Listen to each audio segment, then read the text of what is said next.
एक फकीर हुआ अगस्तीन। एक फकीर हुआ अगस्तीन। कोई 30 वर्षों से परमात्मा की खोज में था, भूखा और प्यासा, रोता और चिल्लाता और प्रार्थना करता, एक क्षण का विश्राम न लेता। जीवन का कोई भरोसा नहीं है, परमात्मा को पा लेना है। तो सब भांति के उपाय उसने किए। बूढ़ा हो गया था, थक गया था, परमात्मा की कोई प्राप्ति न हुई थी। कोई दूर, परमात्मा निकट नहीं आया। बुढ़ापा निकट आ रहा था, मौत करीब आ रही थी, उतने ही प्राण और चिंतित होते जाते थे। एक दिन सुबह सुबह ही रात भर रोकर भगवान से प्रार्थना करता रहा कि कब मुझे दर्शन दोगे। सुबह उठा और नदी के, समुद्र के किनारे घूमने चला गया। सूरज उगने को था, किनारा एकांत था समुद्र का, कोई भी वहां न था। थोड़ी दूर चलने पर एक छोटा सा बच्चा उसे खड़ा हुआ दिखाई पड़ा एक चट्टान के पास। बहुत चिंतित, बहुत परेशान वह बच्चा था। अगस्तीन ने पूछा, तू किस लिए इतना परेशान है और इतने सुबह सुबह इस अकेले समुद्र के किनारे क्यों चला आया? उस बच्चे ने अपने कंधे पर एक झोली टांग रखी थी।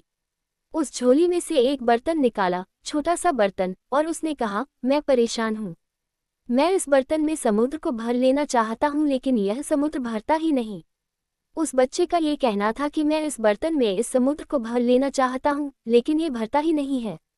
और जैसे अगस्तीन के सामने कोई बंद द्वार खुल गया और वह एकदम जोर से हंसने लगा और रोने भी लगा। तो उस बच्चे ने पूछा कि आपको क्या हो गया है? अगस्तीन ने कहा कि तू ही नासमझ नहीं है जो एक छोटे से बर्तन में समुद्र को भरने निकल पड़ा है। मैं भी नासमझ हूँ। मैं अपनी छोटी सी बुद्धि में परमात्मा को पकड़ने चला था। मैं अपने छोटे से मस्तिष्क में सत्य को समाने निकल पड़ा था। अगर तू नासमझ है तो मैं और भी ज्यादा नासमझ हूँ। समुद्र की तो फिर भी सीमा है, और हो सकता है किसी बड़ी प्याली में समुद्र बन भी जाए। प्याली की भी सीमा है और समुद्र की भी सीमा है, लेकिन मेरी बुद्धि की तो सीमा है और परमात्मा की कोई सीमा नहीं। मैं तुझसे भी ज्यादा नासमझ रहा। 30 वर्ष मैं पागल था कि मैं ईश्वर को जानने चला था। 30 वर्ष मैंने गनवाए, रोया और पीड़ित हुआ। अनेक बार परमात्मा को मैंने दोष दिया कि तू कैसा निर्दय और कठोर है कि मैं रोता हूँ, मेरे आंसू तुझ तक नहीं पहुँचते। और आज मैं समझ पाया कि मेरी भूल वही थी जो तेरी भूल है। मैं परमात्मा की खोज छोड़ता हूँ। मैं परमात्मा को जानने का पागलपन छोड़ता हूँ। वह नाचता हुआ वापस लौट आया अपने आश्रम में। वहाँ के और सन्यासियों ने कहा, क्या तुम्हें परमात्मा मिल गया जो तुम आज खुश हो? जो कि 30 वर्षों से कभी मुस्कुराते नहीं देखे गए, आज नाचते हो। क्या तूने उसको पा लिया? क्या तुमने उसे जान लिया? अगस्तीन ने कहा, उसे तो मैंने नहीं पाया, लेकिन अपने को खो दिया। उसे तो मैंने नहीं जाना, लेकिन अपने जानने के पागलपन को मैं समझ गया। और जिस क्षण मैंने ये दौड़ छोड़ दी और जानने का ये भ्रम छोड़ दिया, उस क्षण मैंने पाया, वह तो सामने ही था।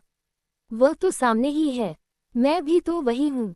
मैंने उसे कभी खोया ही नहीं था, लेकिन उसे खोजने और जानने के पागलपन में मैं पड़ गया था, और मैं इसी भूल में उसे खोए हुए था जो कि अभी खोया हुआ नहीं था। अगस्तीन का जानने का ख्याल छूटा और उसने जान लिया। अज्ञान के लिए मैंने कहा है कि यह अज्ञान हमारे अहंकार की मृत्यु बन जाएगी। अगर मैं ये ठीक से जान सकूं कि मैं कुछ भी नहीं जानता हूं, और मैं ये जान सकूं कि जो असीम है वह सीमित बुद्धि से नहीं जाना जा सकेगा, और मैं ये जान सकूं कि प्याली में समुद्र भरना पागलपन है और अपनी बुद्धि में सत्य को भर लेने का ख्याल और भी बड़ा पागलपन है। अगर यह मुझे दिखाई पड़ जाए तो मैं तो गया, मेरी सामर्थ्य तो मिट गई। मैं तो रिक्त और शून्य हो गया। और जिस क्षण कोई व्यक्ति उस स्थिति में पहुंच जाता है जहां उसे ये भी भ्रम नहीं रह जाता कि मैं जानता हूं, अज्ञान की, न जानने की, स्टेट ऑफ नॉट नोइंग में है, जबकि उसे कुछ भी प्रतीत नहीं होता कि मैं जानता हूं, मन एकदम मौन और शांत हो जाता है। उसी शांति में जाना जाता है। अज्ञान ज्ञान का द्वार है, अज्ञान का बोध। लेकिन हम सारे लोग अज्ञान को ढांक लेते हैं उधार ज्ञान से। अज्ञान तो भीतर बना रहता है, ज्ञान बाहर से इकट्ठा कर लाते हैं, और उस ज्ञान के ऊपर छा जाता है हमारा अज्ञान के ऊपर। ऐसे अज्ञान को भीतर छिपा लेते हैं। आप जानते हैं, ईश्वर है। भीतर अगर झांकेंगे तो पता चलेगा, नहीं जानता हूँ।